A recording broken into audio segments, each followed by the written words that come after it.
कांग्रेस नेता राहुल गांधी के उस बयान पर पूरे देश में चर्चा शुरू हो गई है जिसमें उन्होंने ये दावा किया कि भारत के प्रधानमंत्री नरेंद्र मोदी ने पाकिस्तान के सामने सरेंडर कर दिया है।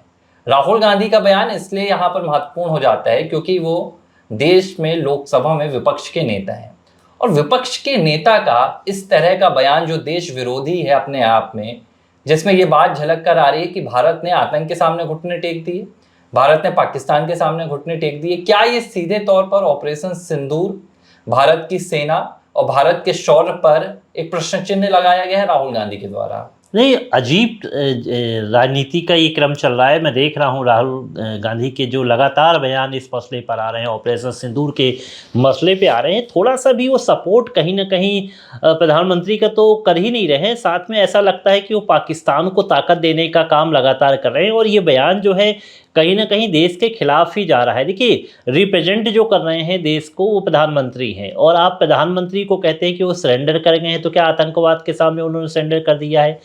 तो अगर आप ऐसा बयान देते हैं तो फिर कार्यवाही जो भारतीय सेना ने की है उसको भी आप सवालों के घेरे में लाकर खड़े कर रहे हैं। तो आप अभी जो जय हिंद सभा कर रहे थे, शौर्य की बात कर रहे थे, तो फिर ये सब कुछ दिखावा आप कर रहे हैं। तो मेरा कहने का मतलब ये है कि आपको बार बार प्रधानमंत्री को घेरने से मिलेगा क्या? आप बार बार देश के खिलाफ जाने की कोशिश क्यों करते हैं? विदेश में जाते हैं तो आप देश के खिलाफ बोलते हैं। आप ये क्यों नहीं समझते कि अगर आप प्रधानमंत्री के खिलाफ बोल रहे हैं, संदर्भ भी समझिए किस संदर्भ में बोल रहे हैं। सरेंडर करने का मतलब क्या होता है? अगर किसी देश का प्रधानमंत्री सरेंडर करता है दूसरे देश में, खासकर आप बात करते हैं दुश्मन देश में हमने सरेंडर कर दिया है, तो ये आप कैसी बात बोल रहे हैं कि ऐसा कुछ क्या हुआ है? देखिए, भारतीय सेना के शौर्य को सभी जानते हैं। जिस तरह से शौर्य का परिचय दिया उसकी चर्चा देश विदेश में तो तमाम जगह है और हमारा जो प्रतिनिधि मंडल गया हुआ है और वो लगातार जो उसने बातें की हैं विदेशों में जाकर, चाहे मुस्लिम कंट्री हो, चाहे अंग्रेजों की कंट्री हो, चाहे अमेरिकन कंट्री हो, जहाँ जहाँ गए हैं वहाँ पर जो बातें वहाँ पर की हैं उससे साफ भारत के जो शौर्य की ही चर्चा हुई है और पाकिस्तान ने जिस तरह से कायराना हरकत की उसकी चर्चा हो रही है। लेकिन राहुल गांधी थोड़ा सा भी सपोर्ट करते अभी तक के क्रम में नज़र नहीं आए हैं और लगातार जो है ना प्रधानमंत्री के ऊपर तो हमला बोल ही रहे हैं, साथ ही साथ वो देश के खिलाफ भी बयानबाजी कर रहे हैं। आए थे कांग्रेस का सृजन करने के लिए, लेकिन ऐसे बयानों से क्या सृजन होगा? आप क्या भावना डाल रहे हैं? देश भावना को तो दीजिए। ऐसे ऐसे वीडियो आ रहे हैं। अभी आप बताइए कि इंदिरा गांधी के बारे में जो भारत की ताकतवर प्रधानमंत्री रही हैं, स्वर्गीय हैं और दादी हैं राहुल गांधी की, तो आज उनकी भी एक वीडियो निकल कर सामने आया कि वो जूते पहने हुए हैं और दूर से ऐसे पुष्पांजलि अर्पित कर रहे हैं। तो आप अपने परिवार में जो आपके पूर्वज हैं आप उनकी इज्जत नहीं कर रहे हैं। और आप कुछ समय पहले जब अभी ऑपरेशन सिंदूर की बात हो रही थी तो और ये सरेंडर की जो हम बात करें उसमें यही बार बार ये चर्चा कर रहे थे कि इंदिरा की ताकत अमेरिका को झुका दिया, ये तमाम चीज़ें बात कर रहे थे। और उसी लेडी के बारे में, वो भारत की प्रधानमंत्री जो रही हैं उनके बारे में आप क्या सम्मान करते हैं? आपके परिवार के होने के बाद आप उनको पुष्पांजलि ढंग से नहीं कर पा रहे, तो क्या है आपकी साइकोलॉजी? क्या है? ये कांग्रेस की पुरानी रीत रही है। मुझे लग रहा है ये लंबे समय से यही रीत रही है कि देश में अगर कोई भी उन्नति होती है, देश के प्रधानमंत्री को अगर किसी तरह का दुनिया भर में सम्मान मिलता है, भारत की चाहे वो आर्थिक मोर्चे पर भारत अग्रणी होता है या सैन्य मोर्चे पर अग्रणी होता है, कांग्रेस पार्टी हमेशा से सवाल उठाती रही है। आप देखिए कि जब भारत रक्षा बजट पर पिछले 11 सालों से लगातार फोकस कर रहा था तो ये सवाल उठाने वाली कांग्रेस पार्टी थी। राफेल जब भारत ने खरीदा तो राहुल गांधी ने कितना हंगामा किया था, ये पूरे देश और दुनिया ने देखा था। अब यहाँ पर एक चीज़ देखिए कि राहुल गांधी क्या कह रहे हैं। राहुल गांधी को मैं ये कहूँगा कि ये अपने आप में एक अपनी ही पार्टी के भीतर एक तानाशाह है। तानाशाह वो होता है जो अलोकतांत्रिक होता है और पार्टी के भीतर या किसी की भी नहीं सुनता है, वो सिर्फ अपनी सुनता है और अपनी बोलता है। राहुल गांधी को क्या ये नहीं पता कि उनकी ही पार्टी के एक इंटेलेक्चुअल नेता हैं, जैसे हम कहते हैं शशि थरूर, भारत का प्रतिनिधित्व कर रहे हैं, विदेश में जा रहे हैं और उन्होंने एक बात की थी। इस संदर्भ में तो मैं बाद में बात करूंगा ये, क्योंकि ये राहुल गांधी का जो बयान है ये कहीं भी फिट नहीं बैठता है। राहुल गांधी का ये बयान जो है ये राजनीति और कांग्रेस पार्टी की एक गंदी सियासत से भरा हुआ है, तो ये तो मुझे लगता है कि चर्चा के लायक नहीं है। लेकिन जिस पर बात हो रही है, क्योंकि राहुल गांधी ने आज एक और बात की, उन्होंने कहा कि जो 1971 था उसमें इंदिरा गांधी ने झुका दिया था, अमेरिका की नहीं सुनी, किसी की नहीं सुनी और बांग्लादेश बना दिया पाकिस्तान के 2 टुकड़े कर। शशि थरूर जब अमेरिका में थे तो वो शशि थरूर ने इस पर चर्चा की और उन्होंने जो कहा वो सुनने लायक है। शशि थरूर ने कहा कि ये 1971 की बात थी, ये 2025 है। तब पाकिस्तान के हालात भी अलग थे और दुनिया के हालात भी अलग थे। आज भारत के हालात भी अलग हैं, पाकिस्तान के हालात भी अलग हैं। तो 1971 और 2025 की कहीं से तुलना हो ही नहीं सकती है। तो क्या राहुल गांधी अपनी ही पार्टी के भीतर के नेताओं की नहीं सुनते हैं? तो राहुल गांधी तो किसी की मानते ही नहीं है। राहुल गांधी एक वो मतवाले हाथी की तरह चले जाते हैं कि भाई सभाओं में जाना है और उनको जो कहना है वो कह के आ जाएंगे, उसका नुकसान फिर देश भुगतेगा। आज पाकिस्तान पूरी दुनिया में ये नैरेटिव सेट करने की कोशिश कर रहा है, राहुल गांधी उस नैरेटिव को बढ़ा रहे हैं। पाकिस्तान भी यही बात कह रहा है। अगर आप दोनों स्टेटमेंट को मिलाएं, पाकिस्तान के प्रधानमंत्री शहबाज शरीफ के स्टेटमेंट को मिलाएं, राहुल गांधी के स्टेटमेंट को मिलाएं, तो आपको कहीं भी असमानता नहीं दिखेगी। शहबाज शरीफ क्या कह रहे हैं? वो भी तो यही कह रहे हैं कि भाई भारत हमारे सामने झुक गया। तो भारत झुका तो भारत के 150 करोड़ की जनता झुकी, भारत की सेना झुकी, भारत की सैन्य शक्ति झुकी।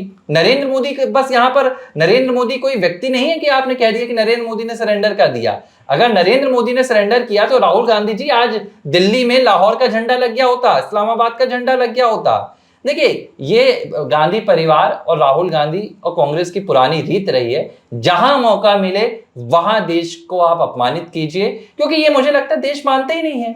सत्ता इनके लिए वो आखिरी ठौर रहता है जहां पर जाकर ये टिकते हैं, सत्ता नहीं तो कीजिए अपमान। नहीं, देखिए, ये वो हैं जिनके सर्वाधिक प्रधानमंत्री रहे हैं, वो सर्वाधिक समय इन्होंने शासन किया है, तो उनको ऐसा लगता है कि सत्ता से निकल जाते हैं तो एक बौखलाहट सी हो जाती है और इनको ऐसा लगने लगता है कि जो हम करते थे वही सब कुछ था, मतलब हमारे निर्णय सर्वोपरि होते थे, हम जो हैं वही सही है और उनकी ही बातें जो है पूरी तरह से सुनी जाएं। और आपने जो कहा कि सत्ता ही इनको प्यारी है, तो यही बातें निकलती हैं। मतलब अचानक रंग बदलना, एक समय आप धीमी धीमी आवाज़ में बोलते थे कि नहीं हम सरकार के साथ खड़े हुए हैं, सरकार जो निर्णय लेगी, और अचानक आप मतलब वो कहते हैं ना कि वो जो अपना महाकुंभ हुआ था तो उसमें कुछ गिद्ध थे, वो इंतजार कर रहे थे कि कोई वहाँ पर घटना हो और फिर उसके बाद गिद्ध मंडराने लगे आसमान पे। तो यही कहानी थी कि राहुल गांधी भी इंतजार कर रहे थे कोई ऐसी बात निकल कर आए और उनको मौका मिला कि डोनाल्ड ट्रंप ने वो ट्वीट कर दिया और ट्वीट करने से उनको तो मौका मिल गया कि नहीं ये तो गलत हो गया। मतलब उनका कहना है कि शासन जो है भारत का वो अमेरिका चला रहा है, ये बातें करने लगे, जबकि ये तय है कि पाकिस्तान के पास कोई ताकत ही नहीं थी, पाकिस्तान ही सरेंडर करने आ गया। और देखिए, शरण में कोई आएगा हमसे कहेगा तो हम तो युद्ध के लिए जाते ही नहीं थे। हमारा तो मकसद साफ था कि जो हमारे देश में कायराना हरकत हुई हम उसका बदला लेंगे। कहा गया है ना कि जैसे को तैसा, हिट फॉर टिट, क्या है वो कहावत आपको पता? टिट फॉर टेट, हाँ, वो अंग्रेजी कहावत जो है, जैसे को तैसा, तो वही वाली कहानी जो हम करने जा रहे थे और इसी को हमने बाखूबी अंजाम भी दिया। तो अब ये कह देना कि सरेंडर हो गए तो बिल्कुल सरेंडर नहीं हुआ है। आप पहलगाम की घटना की शुरुआत से देखें तो एक बयान आया था सबसे पहले, रॉबर्ट वाड्रा का आया था, जिसमें उन्होंने कहा था कि इस तरह की जो घटनाएं हो रही हैं इसके लिए हिंदूवादी विचारधारा कहीं ना कहीं कसूरवार है, सीधे तौर पर उन्होंने कहा था। उसके बाद आप देखिए, चाहे वो चरणजीत सिंह चन्नी का बयान हो जिसमें वो पुलवामा के लिए सबूत मांग रहे थे, कहीं कांग्रेस पार्टी कहती कि आप बताइए कितने जेट गिरे हैं, कहीं कांग्रेस कहती है कि हम सेना से सबूत नहीं मांग रहे हैं। इस बार सेना ने एक एक वीडियो दिखाई, सेना ने दिखाया कि कैसे पाकिस्तान को लताड़ लगाई गई है, कैसे पाकिस्तान की पूरी बंकरें, उनकी पूरी फौजें वहां से पीछे हटा दी गई। लेकिन बावजूद इसके कांग्रेस पार्टी ना तो सेना को मानती है, ना कांग्रेस पार्टी सरकार को मानती है। कांग्रेस पार्टी देश के सामने अपनी उस विचारधारा को बार बार प्रकट करती है कि भैया आइए, जितनी देश विरोधी ताकतें हैं हमारे इस बयान का समर्थन कीजिए, देश को कमजोर कीजिए, क्योंकि देश कमजोर होगा तो देश की सरकार कमजोर होगी, और जब सरकार कमजोर होगी तो कांग्रेस पार्टी को बैकडोर से सत्ता तक पहुंचने का साधन मिलेगा। तो राहुल गांधी का बयान देखिए, कहीं से भी बहुत ज्यादा उनके बयान को सीरियस लेने वाला नहीं रहता है, लेकिन एक दुर्भाग्य है कि फिलहाल राहुल गांधी देश में विपक्ष के नेता हैं और इस तरह के बयानों का इस्तेमाल पाकिस्तान जैसे देश, भारत विरोधी देश, कैसे इनका इस्तेमाल अंतरराष्ट्रीय मंचों पर करना है उन्हें आता है। वहां भारत के लिए राहुल गांधी फजीहत खड़ी करेंगे। इसके अलावा मुझे लगता है कि उनके बयान का और दूसरा कोई नहीं, आपने ठीक बात की कि जब विपक्ष के नेता हो जाते हैं और एक बड़ा पद है और बड़े पद पर सभी की निगाहें रहती है, वो कोई नॉर्मल सांसद भी नहीं है, वो कांग्रेस के राष्ट्रीय अध्यक्ष रह चुके हैं और गांधी परिवार से ताल्लुक रखते हैं, जिसकी सबसे अधिक वक्त तक सत्ता रही है भारत में। तो उनके बयान की जो चर्चा होती स्वाभाविक है, विश्व स्तर पर होती है चर्चा।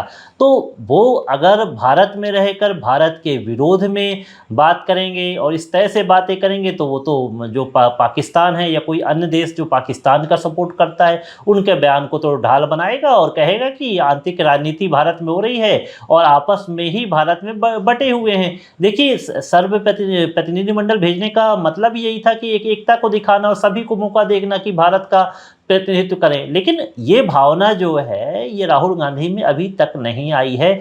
नेता विपक्ष होने के बावजूद भी जो सपोर्ट होना चाहिए, खासकर जो संकटकालीन परिस्थिति होती है, उस संकटकालीन परिस्थिति में वो भारत का साथ नहीं दे पा रहे हैं और हर वक्त ऐसी बयानबाजी बार बार दोहरा रहे हैं। हम जैसे अमेरिका की बात करते थे कि जो डोनाल्ड ट्रंप है, सस्ती लोकप्रियता हासिल करने के लिए बार बार ये कहते हैं कि मैंने ये वॉर क्लोज कराई, मैंने ये जो वॉर है रोका, सीज फायर मैंने कराया, ये तमाम चीज़ें बार बार वो जगह जगह कहते हैं। तो वैसे ही लगता है सस्ती लोकप्रियता हासिल करने के लिए बार बार प्रधानमंत्री को नीचा दिखाने की कोशिश करने के लिए सरेंडर करने की बात ये करते हैं। और मुझे ऐसा लगता है कि ये तमाम बयान देश के खिलाफ ही जा रहे हैं और ऐसा बिल्कुल कतई नहीं करना चाहिए। देश ही सर्वोपरि होना चाहिए। देखिए, कांग्रेस पार्टी ने फिलहाल अपना एजेंडा बना लिया है।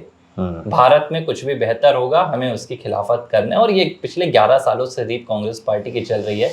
कोई भी मसला हो, चाहे वो 370 का मसला हो या जीएसटी का मसला हो या देश में कोई नया कानून बना हो या देश में कोई नई योजनाएं लाई गई हो, आप उठाकर देखिए पिछले 11 सालों में कहीं भी अगर कांग्रेस पार्टी का आपको समर्थन मिल जाए, तो ये तो उम्मीद ही नहीं की जानी चाहिए थी कि कांग्रेस पार्टी देश की इस लड़ाई में भारत का साथ देगी। हाँ, चंद 4 रोज का दिखावा किया गया कि हम सरकार के साथ हैं, लेकिन वो दिखावा कितने दिन ही चल पाता।